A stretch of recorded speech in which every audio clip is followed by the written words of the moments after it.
رب تعالیٰ نے انسانوں کی ہدایت کے واسطے جو کامل نمونے بنا کر بھیجے وہ حضرات انبیاء کرام علیہم السلام ہیں۔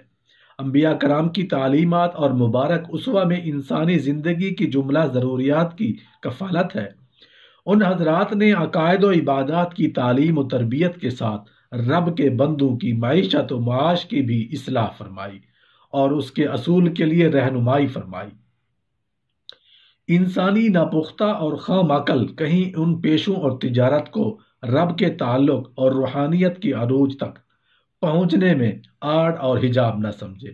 رب تعالیٰ نے اپنے کامل بندوں کے ذریعے جو روحانیت کے اس کمال پر تھے کہ بندگی میں اس کے بعد روحانیت و نورانیت کا کوئی رتبہ نہیں ہوتا، ان پیشوں کی تعلیم فرما کر یہ سارے اشکالات دور کر دیے اور ذہنوں سے اس وسوسہ کو جھٹک دیا۔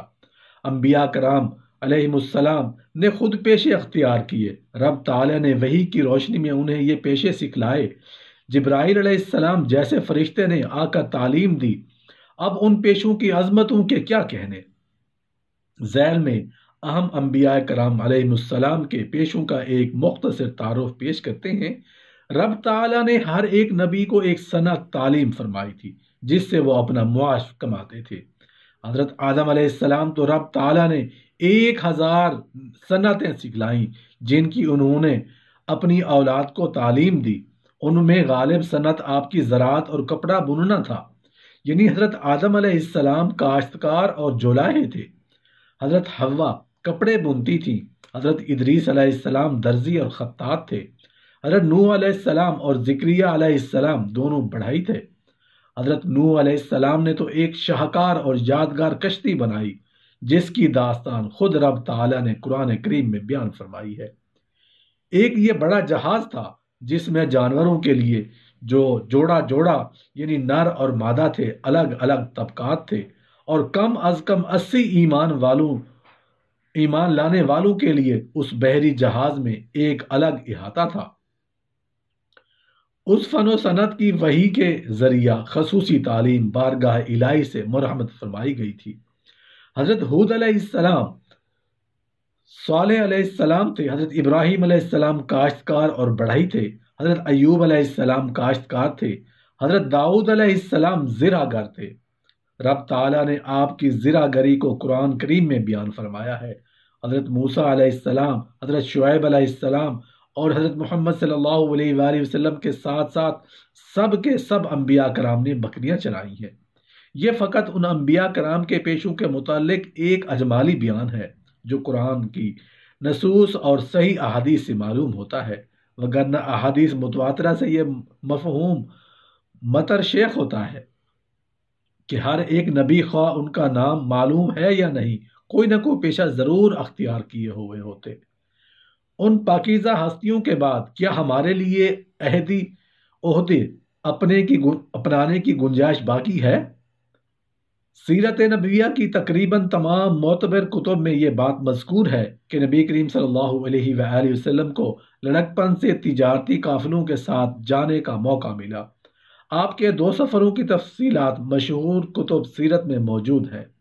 ان سفروں سے آپ صلی اللہ علیہ وآلہ وسلم کو تجارت کی سوجھ بوجھ نصیب ہوئی، اور لطیفہ عیبی سے آپ کو تجارت کی بابت وہ فہم و فراست نصیب ہوئی کہ جب سن شعور اور عفوان شباب میں حضرت خدیجہ رضی اللہ عنہ کے تجارتی قافلہ کو ان کے غلام میسرہ کی معیت میں لے کر نکلے تو واپسی پر یہ عقدہ کھلا کہ سب سے زیادہ نفع کما کر آپ ہی لوٹے ہیں، اور تجارت کے جو اسرار و رموز آپ صلی اللہ علیہ وآلہ وسلم نے اپنے عمل سے واضح کیے اس سے بڑے بڑے تاجر پیچھے رہ گئے۔ اس کے علاوہ آپ صلی اللہ علیہ وآلہ وسلم نے ایک موقع پر خود فرمایا کہ میں چند کے رات پر اہل مکہ کی بکریاں چراتا رہا ہوں۔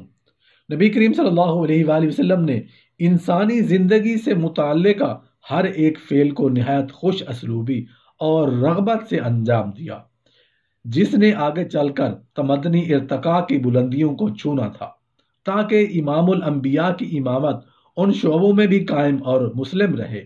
آپ صلی اللہ علیہ وآلہ وسلم گھر والوں کے کام کاج میں ان کا ہاتھ بٹاتے، اپنے کپڑوں کو درست فرما لیتے، اپنی بکری کا دودھ دھو لیتے، اپنے کپڑوں کا پیوند لگا لیتے، اپنی جوتی خود گانٹ لیتے، اپنے کام خود کرتے اور گھر والوں کے کام بھی نپٹا دیتے، جھاڑو دے دیتے، اپنے اونٹ کو خود باندھتے، ان کو چارہ ڈالتے، اپنے خادم کے ساتھ کھانا تناول فرماتے۔ جب آپ صلی اللہ علیہ وآلہ وسلم کے گھر والے چکی پیستے تھک جاتے تو آپ چکی میں آٹا پیس دیتے اور ان کو آٹا گوندھ بھی دیتے اور آپ ان کے لیے گوشت بھی کاٹ دیتے، اپنا سامان بازار سے خود لاتے اور اپنا قربانی کا جانور ذبح فرما لیتے۔ حجت الوداع کے موقع پر آپ صلی اللہ علیہ وآلہ وسلم نے 63 اونٹ ذبح فرمائے اور اپنی بیگمات کی طرف سے ایک گائے ذبح فرمائی۔ غزوہ خندق کے دن آپ صلی اللہ علیہ وآلہ وسلم بھی دیگر اصحاب کی طرح مٹی اٹھا اٹھا کر لاتے رہے، حتیٰ کہ آپ گرد آلود ہو گئے۔ اس دن آپ صلی اللہ علیہ وآلہ وسلم نے کدال بھی چلائی۔ مسجد نبوی کی تعمیر میں آپ صلی اللہ علیہ وآلہ وسلم نے دیگر ساتھیوں کے ساتھ خود بھی اینٹیں رکھی۔ ایک مرتبہ آپ صلی اللہ علیہ وآلہ وسلم گزرے تو ایک غلام کو دیکھا جو ایک بکری کو ذبح کے بعد کھال اتار رہا تھا، لیکن اس سے اچھے طریقے سے اتاری نہیں جا رہی تھی۔ آپ صلی اللہ علیہ وآلہ وسلم نے اسے فرمایا، تم ایک طرف ہٹو، میں تمہیں دکھاؤں کہ کھال کیسے اتارتے ہیں۔ پھر آپ صلی اللہ علیہ وآلہ وسلم نے بکری کی کھال اور گوشت میں ہاتھ داخل کر کے اس کی بغل تک ہاتھ لے گئے اور یوں اس کو کھال اتارنا سکھلایا۔ آپ صلی اللہ علیہ وآلہ وسلم نے امامہ باندھا ہوتا اس حال میں کہ اپنے اونٹ کی خدمت فرما لیتے۔ حضرت عائشہ رضی اللہ عنہ فرماتی ہیں، آپ صلی اللہ علیہ وآلہ وسلم گھر میں کبھی فارغ نہ رہتے، یا تو اپنی جوتی درست کرتے یا کسی مسکین حاجت مند کی جوتی گانٹ دیتے۔ دیکھیے اس خاک نشین نبی المرسلین صلی اللہ علیہ وآلہ وسلم کو، جو اپنی حقیقت میں صاحب معراج ہے، آپ صلی اللہ علیہ وآلہ وسلم نے کسی بھی کام کے کرنے میں کبھی آر نہ سمجھا۔ واقعی آپ صلی اللہ علیہ وآلہ وسلم کی ذات اقدس میں ہمارے لیے بہترین نمونہ ہے۔ نبوی تعلیمات کو سب سے زیادہ محفوظ رکھنے والے اس طبقہ کے لوگوں نے عملی طور پر نبی کریم صلی اللہ علیہ وآلہ وسلم کے اسوہ کو اپنا کر دکھلایا اور آپ صلی اللہ علیہ وآلہ وسلم کی پاکیزہ زندگی کے ہر پہلو کو مشرق و مغرب اور چہار دانگ عالم میں پھیلا کر دکھایا۔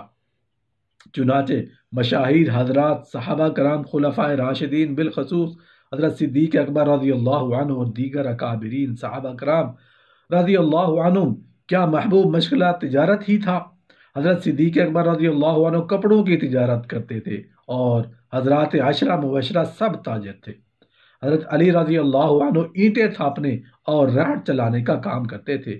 بہرحال حضرات صحابہ کرام کی زندگیاں اس بات پر گواہ ہیں کہ انہوں نے کسب حلال کے لیے جائز پیشوں کو اختیار کرنا ضروری بلکہ عین عبادت سمجھا۔ اسلام ایک مکمل دین اور مکمل نظام حیات ہے۔ اس نے ہر ایک شعبہ زندگی کے جو لوازم حیات ہیں مکمل قوانین وضع کیے ہیں۔ ایک سوسائٹی کی تعمیر و تشکیل میں باہمی لین دین اور ایک دوسرے کی صلاحیتوں اور فنون کی مہارت سے فائدہ اٹھانا ناگزیر ہے۔ ان تعلیمات کی روشنی میں یہ بات بلا خوف تردید کہی جا سکتی ہے کہ کسب معاش اور عقل حلال کا عمل آج بھی پورا کیا جا سکتا ہے۔ کسب معاش کا دوسرا بالعکس پہلو بطالت، سستی اور فراغت ہے۔ شریعت نے اس کو معاشرہ کے لیے ایک ناسور قرار دیا ہے کہ ایک پاکیزہ معاشرہ بھی عہدی لوگوں کا وجود جرائم کو جنم دے گا اور اس سے معاشرہ کی تمدنی، تہذیبی اور معاشی ترقی میں ازمحل آنے کے ساتھ ساتھ معاشرہ کی اخلاقی قدروں کو بھی زنگ لگنا شروع ہو جائے گا۔ اس لیے شریعت نے محض بیکار رہنے کی شدید مذمت بیان کی ہے۔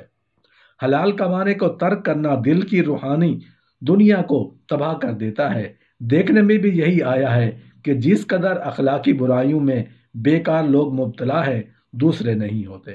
اس لیے نبی کریم صلی اللہ علیہ وآلہ وسلم نے ادنا سے ادنا پیشہ کی بھی حوصلہ افزائی فرمائی تاکہ ہر ایک شخص اپنی ہمت و عزم کے مطابق معاشرہ کا ایک مفید رکن ثابت ہو، وہ کچھ نہ کچھ ضرور کرتا ہو، محض بیکار نہ ہو۔